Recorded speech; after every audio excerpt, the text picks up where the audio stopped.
Here follows an extract from my book Artful Designs, available from Amazon. Chapter 6, Part 1. Situated on the outskirts of Mossleigh village next to the police station was the Badger's Den, or simply the Badger to the locals. It was famed for its speciality local ales, its picturesque thatched roof, and its one glorious Michelin star.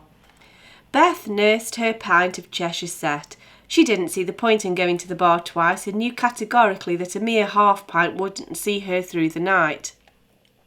She listened intently to the conversations buzzing around her until the meeting was brought to order.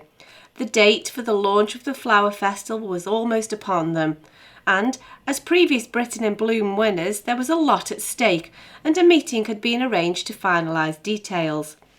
In the capacity of proprietor to the village florist shop, and also as an RHS exhibition winner, Nicola Farrington was the obvious choice as chairman.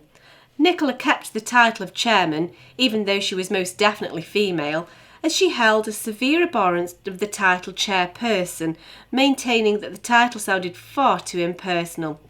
The committee agreed with her view that chairwoman sounds much too similar to charwoman, which wasn't the same thing at all, and so she let the title of chairman roll over from the previous occupant undisturbed.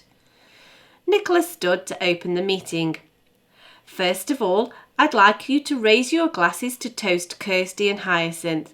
We've spent far too much time together this last week or two, and we've worked through the night on numerous occasions. Everybody cheered and took this as a good excuse to down a good portion of the drinks in their hands. And now you can finish your drinks by toasting yourselves, because we now hand on the baton to you all here, and anybody else you can requisition. We need everything ready and in place at the beginning of next week. More cheering and drinking hammered the point home.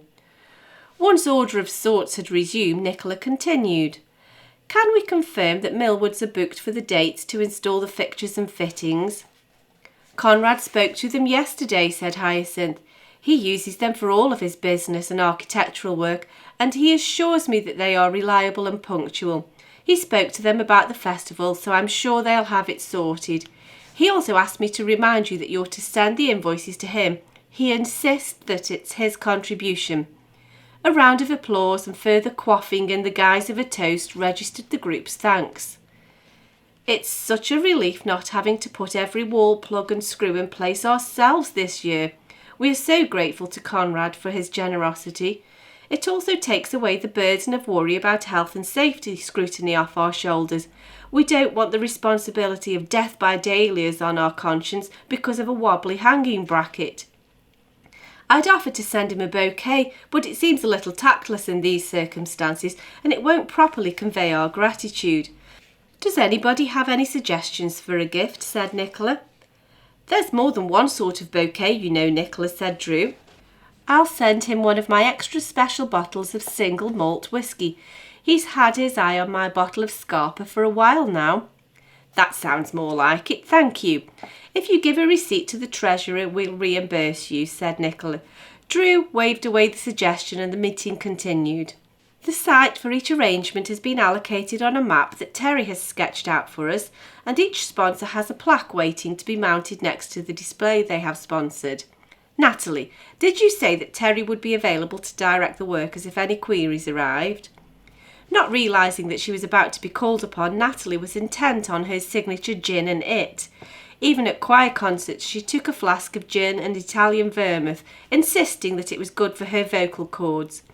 A thumbs up did the job of clarifying that this indeed was the case. On this particular night, Natalie's hair had just changed from a vibrant purple hue to a shade of deep burgundy. She must have been well into her 70s, but her kaleidoscope hair colour and her indomitable spirit made it impossible to guess at. Nothing seemed to quench her. When her husband Terry was struck by a sudden seizure whilst performing his own roof repairs, which rendered him partially paralysed, she just seemed to shoulder it and carry on.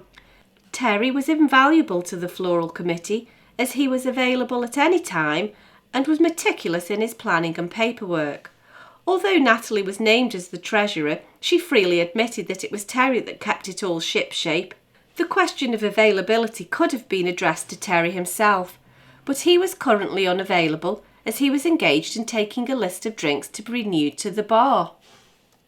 All that remains is to make sure that the rota for watering everything is ready and those involved get a copy, said Nicola. Kirsty handed out watering timetables and that concluded the first round of business along with the first round of drinks. The only other significant item on the agenda is the croquet competition, so I'll hand over to May for this next item.